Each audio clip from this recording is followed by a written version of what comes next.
ጤና ይስጥልን አድማጮች፣ ይህ አዋዜ ልዩ ላልሰማችሁ ነው። ከመረጃዎቹ ጋር አብርሃም መኳንንት ነኝ። የባህረ ሰላጤው ሀገራት አሜሪካ ከኢራን ጋር የምታደርገውን ጦርነት እንድትቀጥል አሳሰቡ። ኢራን ከአሜሪካ ጋር ምንም አይነት ድርድር እያካሄደች እንዳልሆነ አስታወቀች።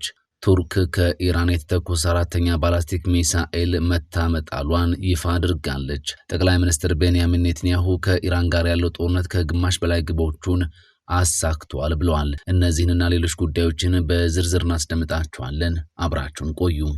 የምስራች ለመርካቶ ነጋዴዎች በሙሉ የንግድ ሱቆችን ከ1.2 ሚሊዮን ብር ቅድመ ክፍያ ጀምሮ በታላቁ የንግድ ማዕከል መርካቶ ተክለ ሃይማኖት ላይ ከ25 ካሬ ጀምሮ በተለያዩ የካሬ አማራጮች ይዘንላችሁ መተናል። ሲፈልጉ ነግደው የሚያተርፉበት አሊያም ደግሞ በጥሩ ዋጋ የሚያከራዩትን የንግድ ሱቆችን በአንድ ዓመት ጊዜ ብቻ ልናስረክባችሁ ዝግጅታችንን ጨርሰናል። ምን ይሄ ብቻ!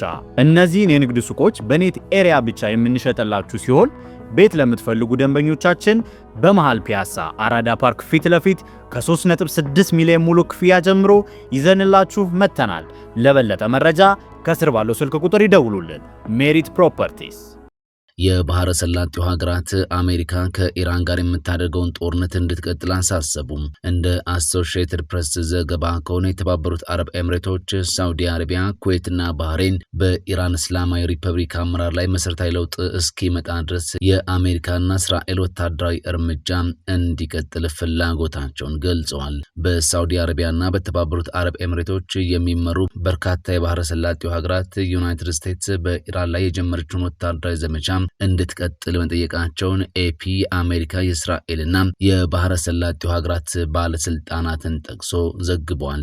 የኤምሬቶች፣ የሳውዲ፣ የኩዌትና የባህሬን ባለስልጣናት በግል ንግግሮቻቸው በኢራን አመራር ላይ ስር ነቀል ለውጥ ወይም የአመራሩ የፖለቲካ ዝንባሌ እስኪቀየር ድረስ ወታደራዊ ጥቃቱ እንዲቀጥል እንደሚፈልጉ መናገራቸውን ከታስ ዘገባ ላይ ተመልክተናል። እንደ ዘገባው ከሆነ ሳውዲ አረቢያና የተባበሩት አረብ ኤምሬቶች እጅግ ጦርነት ወዳድ አቋም ሲያንጸባርቁ፣ በተቃራኒው ኦማርና ኳታር ለዲፕሎማሲያዊ መፍትሄ ያዘነበለ አቋም አላቸውም ተብሏል። የካቲት 28 ቀን ዩናይትድ ስቴትስና እስራኤል ቴህራንን ጨምሮ በዋና ዋና የኢራን ከተሞች ላይ ጥቃት በመሰንዘር ጦርነቱን የጀመሩ ሲሆን የኢራን አብዮታዊ ዘብ በእስራኤል ላይ መጠነ ሰፊ የአጸፋ ጥቃት መፈጸሙም ይታወሳል። በተጨማሪም በባህሬን፣ ዮርዳኖስ፣ ኢራቅ፣ ኳታር፣ ኩዌት፣ ኤምሬቶችና ሳውዲ አረቢያ የሚገኙ የአሜሪካ የጦር ሰፈሮች ጥቃት ደርሶባቸዋል።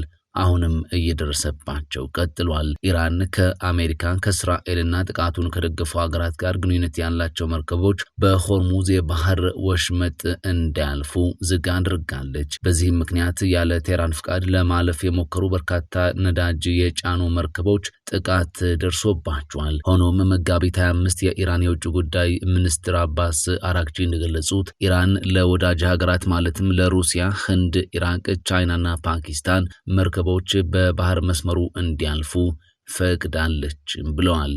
ኢራን ከአሜሪካ ጋር ምንም አይነት ድርድር እያደረገች እንዳልሆነ ገለጸች። የኢራን የውጭ ጉዳይ ሚኒስቴር ቃል አቀባይ እስማኤል ባጋይ እንዳስታወቁት ሀገራቸው ከአሜሪካ ጋር እየተካሄደ ያለው ጦርነት ከተጀመረበት ጊዜ አንስቶም ከዩናይትድ ስቴትስ ጋር በምንም አይነት ድርድር ውስጥ አልተሳተፈችም ብለዋል። ቃል አቀባዩ በኤክስ ገጻቸው ባሰፈሩት መልእክት በእነዚህ 31 ቀናት ውስጥ ከአሜሪካ ጋር ምንም አይነት ድርድር አላደረግንም ብለዋል። አያይዘውም እስካሁን የተከናወነው ነገር ቢኖር ፓኪስታን ጨምሮ በተወሰኑ አሸማጋዮች በኩል ከአሜሪካ የተላከልን የድርድር ጥያቄና ተያያዥ ውሳኔ ሀሳቦች መድረሳቸው ብቻ ነው ሲሉ አብራርተዋል። የተኩስ አቁምን በተመለከተ የኢራን አቋም እንዳልተቀየረ የገለጹት ቃል አቀባዩ አቋማችን እጅግ በጣም ግልጽ ነው። በአሁኑ ወቅት የአሜሪካ ወታደራዊ ጥቃትና ወረራ በከፍተኛ ሁኔታ እየቀጠለ በመሆኑ ሙሉ ጥረታችንና አቅማችን የተሰማራው የኢራንን ሕልውና በመከላከል ላይ ነው ብለዋል። በተጨማሪም ባጋይ ሀገራቸው ከአንድ ዓመት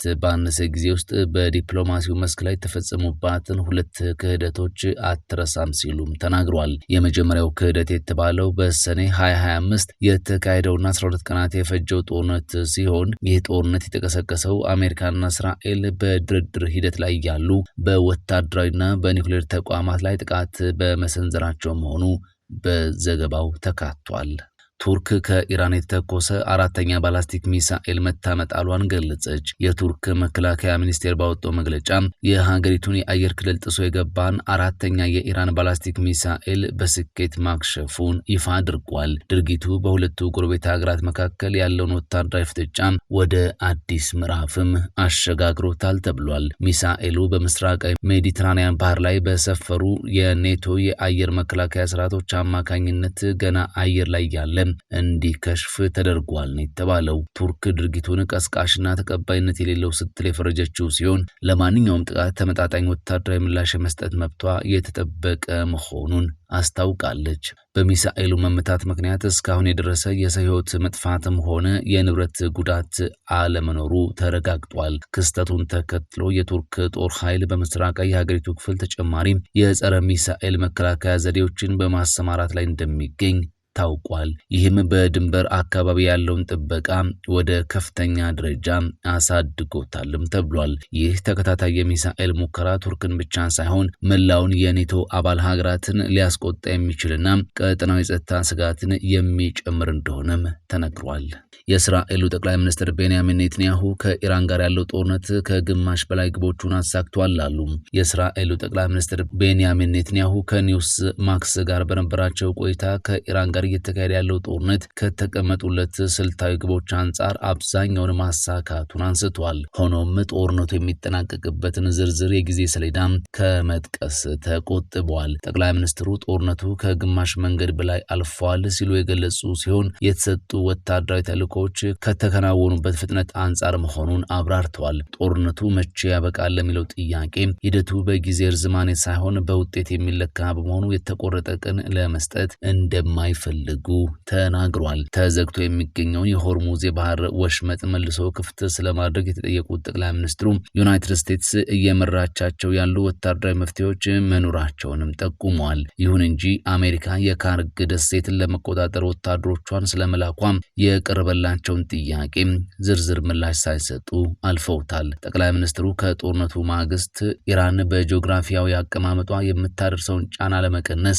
አዲስ የኃይል ማስተላለፊያ አማራጭን አቅርበዋል። የነዳጅና የጋዝ ቧንቧዎችን ከባህረ ሰላጤው በመነሳት በሳውዲ አረቢያ አቋርጦ ወደ ቀይ ባህር ማለፍ፣ መስመሮቹን በሜዲትራኒያን ባህር በኩል በማሳለፍ ወደ እስራኤል ወደቦች በማዞር ዓለም አቀፍ የኃይል አቅርቦትን ማረጋገጥ ይገባል ብለዋል። በእርግጠኝነት ከግማሽ መንገድ በላይ አልፈናል፣ ነገር ግን ለዚህ የጊዜ ሰሌዳ ላስቀምጥለት አልፈልግም ሲሉም ጠቅላይ ሚኒስትሩ ገልጸዋል። ሁለተኛ ወሩን በጀመረው እስራኤል ከኢራን ጋር ከምታካሄደው ጦርነት ጋር በተያያዘ ከ6000 በላይ ሰዎች ለሕክምና ወደ ሆስፒታሎች መወሰዳቸውን የአገሪቱ የጤና ሚኒስቴር ይፋ አድርጓል። እስካሁን ሆስፒታል ከገቡት መካከል 121 ሰዎች አሁንም ድረስ ሕክምና እየተደረገላቸው ነው ተብሏል። ከመካከላቸውም አንዱ በአሳሳቢ ሁኔታ ላይ የሚገኝ ሲሆን 16 ደግሞ ከባድ የሚባል ጉዳት የደረሰባቸው መሆናቸውን ሚኒስቴሩ ይፋ አድርጓል። ባለፉት 24 ሰዓታት ውስጥ ደግሞ 232 ጉዳት የደረሰባቸው ሰዎች በመላው አገሪቱ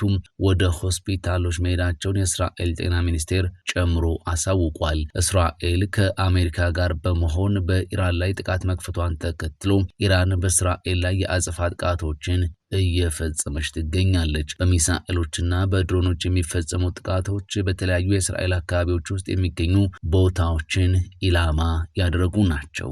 የኢራንና ፈረንሳይ የውጭ ጉዳይ ሚኒስትሮች አሜሪካና እስራኤል በኢራን ላይ ያካሄዱት ስላለው ጦርነት በስልክ ተወያዩ። የኢራን የውጭ ጉዳይ ሚኒስትር አባስ አራግቺ ከፈረንሳዩ አቻቸው ጋር ባደረጉት የስልክ ውይይት በአሜሪካና እስራኤል ጥምረት በኢራን ላይ የተካሄደ ያለው ጦርነት እያስከተለ ስላለው የጸጥታና የኢኮኖሚ መዘዝ መክረዋል። የኢራኑ ታስኒም የዜና ወኪል ያስተላልፈው መረጃ እንደሚያመላክተው ከሆነ የፈረንሳይ የውጭ ጉዳይ ሚኒስትር በኢራን ላይ የሚካሄደውን ጦርነትና በሲቪል ኢላማዎች ላይ የሚሰነዘሩ ጥቃቶችን ፈረንሳይ እንደምትቃወም በድጋሚ አረጋግጧል። ሚኒስትሩ አክለውም በቀጠናው ያለው ሁኔታ መባባሱ እንዳሳሰባቸው አንስተው ጦርነቱን ለማቆምና በቀጠናው መረጋጋትንና ደህንነትን ለመመለስ የሚያስችል መፍትሄ ለማግኘት ፖለቲካዊና ዲፕሎማሲያዊ እንቅስቃሴዎችን ማጠናከር እንደሚያስፈልግ አሳስበዋል ሲል ዘገባው ጨምሮ ገልጿል። ሁለቱ መሪዎች በተጨማሪም በሁለቱ አገራት መካከል ያለውን ዲፕሎማሲያዊ ግንኙነት መቀጠል አስፈላጊ መሆኑን የገለጹ ሲሆን በቆንስላ ጉዳዮች ላይም ሐሳብ መለዋወጣቸው ተሰምቷል። የምስራች ለመርካቶ ነጋዴዎች በሙሉ የንግድ ሱቆችን ከ1.2 ሚሊዮን ብር ቅድመ ክፍያ ጀምሮ በታላቁ የንግድ ማዕከል መርካቶ ተክለ ሃይማኖት ላይ ከ25 ካሬ ጀምሮ በተለያዩ የካሬ አማራጮች ይዘንላችሁ መጥተናል። ሲፈልጉ ነግደው የሚያተርፉበት አሊያም ደግሞ በጥሩ ዋጋ የሚያከራዩትን የንግድ ሱቆችን በአንድ ዓመት ጊዜ ብቻ ልናስረክባችሁ ዝግጅታችንን ጨርሰናል። ምን ይሄ ብቻ! እነዚህን የንግድ ሱቆች በኔት ኤሪያ ብቻ የምንሸጥላችሁ ሲሆን ቤት ለምትፈልጉ ደንበኞቻችን በመሃል ፒያሳ አራዳ ፓርክ ፊት ለፊት ከ3.6 ሚሊዮን ሙሉ ክፍያ ጀምሮ ይዘንላችሁ መጥተናል። ለበለጠ መረጃ ከስር ባለው ስልክ ቁጥር ይደውሉልን። ሜሪት ፕሮፐርቲስ። ፈጣን ያልተሰሙ መረጃዎችንና ትኩስ የኪነ ጥበብ ዜናዎችን ለማግኘት የቁም ነገር ሚዲያ የዩቲዩብ ቻናልን በመቀላቀል ቤተሰብ የሆኑ ቻናላችንን ሰብስክራይብ ያድርጉ። በቲክቶክም አለን። ቁም ነገር ሚዲያ ኦፊሻል ብለው ይከተሉን። እናመሰግናለን። ቁም ነገር ሚዲያ፣ ለቁም ነገር እንሰራለን።